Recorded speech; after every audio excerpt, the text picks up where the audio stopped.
शौकिया तौर पर अपनाया जाने वाला मार्शल आर्ट रोजगार का भी एक बेहतर विकल्प साबित हो रहा है। सेना, पुलिस और सुरक्षा एजेंसियों में भी मार्शल आर्ट जानने वालों को तरजीह मिलती है। लेकिन मार्शल आर्ट के एक फॉर्म माई थाई में मरुधरा के लाल जो कमाल कर रहे हैं, उससे खेल प्रेमियों में खासा उत्साह है।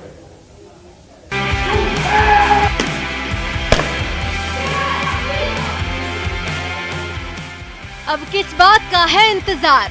मार्शल आर्ट में करियर अपार, नौजवान बढ़ा रहे मरुधरा का मान। मुay थाई में मार लो मैदान। बिना किसी हथियार के दुश्मन को चारों खाने चित करने की कला मार्शल आर्ट। अपराधियों से दो दो हाथ करने के लिए इन दिनों जूडो, कराटे, कुंफू की तरह मुay थाई भी लोकप्रिय हो रहा है। और क्यों ना बढ़े, इस क्षेत्र में आने वालों के आगे अवसरों का संसार जो बिखरा पड़ा है। इस खेल से सिर्फ नौकरी ही नहीं, नाम, दाम और प्रसिद्धि भी हासिल हो रही है। मुay थाई ऐसी ही कामयाबी मरुधरा को भी मिलती नजर आ रही है। 4 से 12 दिसंबर तक बैंकॉक में खेली जाने वाली वर्ल्ड चैंपियनशिप में राजधानी के 8 एथलीट्स का चयन हुआ है। ये खिलाड़ी अभी अपने अभ्यास में जुटे हुए हैं। इनमें से कई ऐसे हैं जो पहली बार इंटरनेशनल खेलेंगे। हमारी पूरी टीम का वर्ल्ड मुay थाई चैम्पियनशिप में सिलेक्शन हुआ है और ये बैंकॉक में होने वाली है 4 से 12। और हम सारे एथलीट्स नेशनल प्लेयर्स हैं जो नेशनल मेडलिस्ट है लास्ट टाइम के। आखिरी 2-3 साल से उनको सेलेक्ट किया गया है। सिलेक्शन कैंप हुआ था दिल्ली में, वहाँ जो जीते वो अब इसके लिए सेलेक्ट हुए हैं।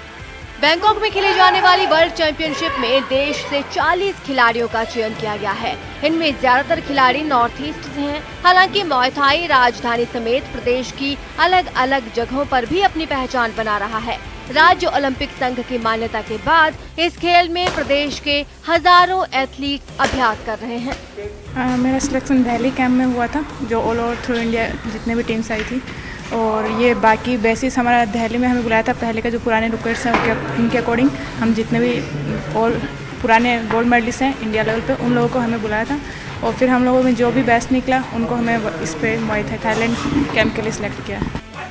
मुay थाई को आमतौर पर थाईलैंड का राष्ट्रीय खेल कहा जाता है। 8 अंगों की कला में घुंसे, किक, घुटने और कोहनी पर जोर दिया जाता है। जयपुर में कई सालों से मुay थाई की कोचिंग दे रहे श्री राम बताते हैं कि इस खेल को देश में कई राज्यों ने मान्यता दी है और राज्य सरकार से भी उन्हें ऐसी ही उम्मीद है, क्योंकि अब इस खेल में कई प्रतिभाएं सामने आ रही हैं। इंडिया से 40 बैच से सिलेक्शन हुआ था। 40 में से 8 बैच राजस्थान से सिलेक्शन हुआ है। जो वहाँ पे सिलेक्शन कैंप में 3 दिन तक लगातार हम लोग करके उसका सिलेक्शन, इसमें से 8 बैच आप जाएंगे। 3 से लेके 10 दिसंबर तक बैंकॉक में है वर्ल्ड चैंपियनशिप। मार्शल आर्ट्स के अंतर्राष्ट्रीय स्तर की प्रतियोगिताओं में अब तक काफी कम मेडल मिले हैं। ऐसे में उम्मीद की जा रही है कि इस वर्ल्ड चैंपियनशिप में राज्य के खिलाड़ी सर्वाधिक मेडल जीत कर आए, प्रदेश का नाम रोशन करें।